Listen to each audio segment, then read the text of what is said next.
கன்னியாகுமரி மாவட்டம் மண்டைக்காடு பகவதி அம்மன் கோவிலில் மாசி கொடை விழா வெகு சிறப்பாக நடைபெற்று வருகிறது. கன்னியாகுமரி மாவட்டம் மண்டைக்காடு பகவதி அம்மன் கோவிலில் மாசி கொடை விழா வெகு விமர்சையாக நடைபெற்று வருகிறது. பக்தர்கள் கூட்டம் அலைமோதக்கூடிய அந்த காட்சிகளை நம்மால் பார்க்க முடிகிறது. தமிழகம், கேரளாவில் இருந்து ஏராளமான பக்தர்கள் வருகை தந்து சுவாமி தரிசனம் செய்து வருகின்றனர். மண்டைக்காடு பகவதி அம்மன் கோவில் கொடை விழா வெகு விமர்சையாக நடைபெற்று வருகிறது. கூடுதல் விவரங்களோடு இணைகிறார் செய்தியாளர் ஜெய்கரன். வணக்கம் ஜெய்கரன். பக்தர்களின் வருகையை முன்னிட்டு அவர்களுக்கான பாதுகாப்பு ஏற்பாடுகள் எந்த அளவுக்கு செய்யப்பட்டிருக்கிறது? விவரங்களை வழங்க.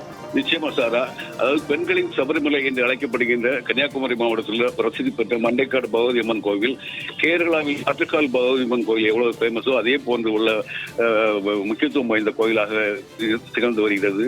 இந்த கோவிலின் முக்கிய விசேஷமே பெண்கள் இருமுடி கட்டி கோவிலுக்கு வருகை தந்து அம்மனுக்கு பொங்கல் வழிபாடுகளை செய்வதே இந்த கோயிலுடைய மிகச் சிறப்பான ஒன்று. இக்கோயிலில் ஆண்டுதோறும் நடைபெறும் முக்கிய விழாக்களில் மாசி மாத கொடை விழா மிகவும் சிறப்பு வாய்ந்தது. இந்த கொடை விழா 10 நாட்கள் வெகு விமர்சையாக நடைபெறுவது வழக்கம். அந்த வகையிலே கடந்த 3ஆம் தேதி கொடியேற்றத்துடன் தொடங்கிய மண்டைக்காடு கொடை விழாவில் ஒவ்வொரு நாளும் பார்த்தீர்கள் என்றால் தினசரி அம்மன் வெள்ளை பல்லாக்கில் எழுந்தருளி பக்தர்களுக்கு காட்சி தருதல், அதே மாதிரி கடமதை ஹோமம், பலிய படுக்கை, உஷா பூஜை, உச்சிக்கால பூஜை, தினசரி மாலை தங்கத்தேர் உலா வருதல். 9ஆம் நாள் திருவிழாவான நேற்று இரவு பெரிய சக்கர தீவட்டி ஊர்வலம் நடைபெற்றது. விடிய விடிய இந்த ஊர்வலம் நடைபெற்றது. இதே போல முக்கிய திருவிழாவான 10ஆம் நாள் இது கொடை விழா நடைபெற்றுக் கொண்டிருக்கிறது. ஏராளமான பக்தர்கள் கன்னியாகுமரி மாவட்டம் உள்ள தமிழகத்தினுடைய பல்வேறு மாவட்டங்களிலிருந்தும் அதே போன்று கேரளாவிலிருந்தும் ஏராளமான பெண்கள் குவிந்த வண்ணம் இருக்கின்றனர்.